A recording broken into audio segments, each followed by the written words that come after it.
से सारी बातें होती हैं और पुनः आप सबको एक बहुत बहुत शुभकामनाएं दे रहा हूँ। एक और आपके लिए बहुत प्रसन्नता का विषय दे रहा हूँ कि ऋषि सेवा समिति देवरिया जो उत्तर प्रदेश में है, वहाँ के द्वारा भगवती महालक्ष्मी के मंदिर के निर्माण के लिए एक भूमि का दान आपकी समिति को मिल चुका है और इसी 3 मई को मैं मंदिर की आधारशिला और उसका सुप्रभाव है कि वहाँ पर कई प्रकार से सूर्य मंदिर और शनि मंदिर कभी भी एक स्थान पर होना ही नहीं चाहिए, क्योंकि सूर्य पुत्र शनि है और ये दोनों एक दूसरे के परम विरोधी।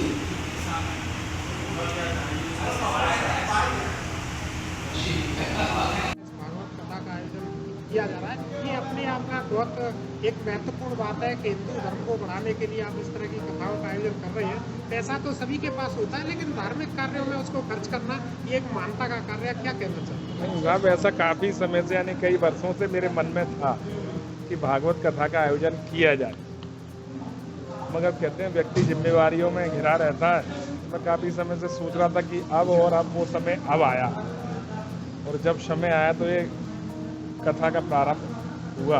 इससे पहले भी ईश्वर की जितनी मुझ पर कृपा है, पहले भी धार्मिक प्रकार के आयोजन करता रहा हूँ। पिछले 7-8 वर्ष से एक संस्था मैं भी चलाता, अंशन मानव कल्याण समिति जया रोग अस्पताल पर निरंतर रविवार के रविवार लगभग 1000 लोगों को भोजन का वितरण हम सब मित्र मंडल से करते हैं। कोरोना के कारण वो बंद हो गया था, अब हम उसे फिर से प्रारंभ कराने जा रहे हैं। लगभग 1-1.5 वर्ष से मेरे मन में बहुत ज़्यादा थी कि मुझे भागवत कथा करानी है, मगर क्या है, पारिवारिक जिम्मेवारियों में आदमी घिरा रहता है। और जब मैं मानता हूँ कि जब ईश्वर कराता है तभी ये समय आता है।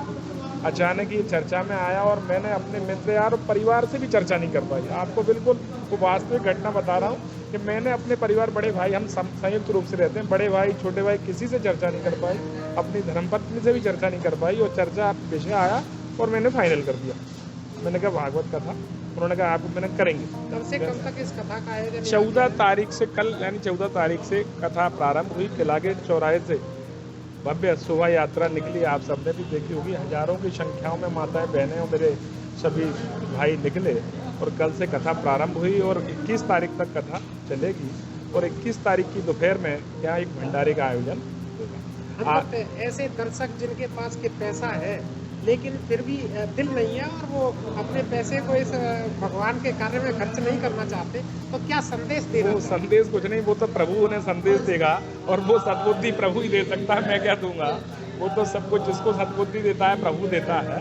बाकी हम और आप किसी को कुछ नहीं सिखा सकते। बहुत लोग हैं जिनमें पैसे की कोई कमी नहीं है, मगर ऐसे मैं तो मानता हूँ कि जो व्यक्ति सक्षम है, लायक है, तो अपने जीवन का जो उसका पैसा है उसका एक परसेंटेज मात्र 2%, 5%, 10% जितनी वो ईश्वरीय कार्य में लगाना चाहिए। ग्वालियर के दर्शकों को इस कथा के लिए बुलाने के लिए क्या संदेश दें? मैंने सभी ग्वालियर वासियों, समस्त ग्वालियर वासियों से आग्रह विनम्र निवेदन किया है कि अपने बहुत व्यस्ततम समय में से जितना समय निकाल सकते हैं, घंटे 2 घंटे आएँ और इस कथा का श्रवण करें और उस कथा को अपने जीवन में उतारें और उस कथा को उतारने से अपने जीवन को धन्य बनाएं।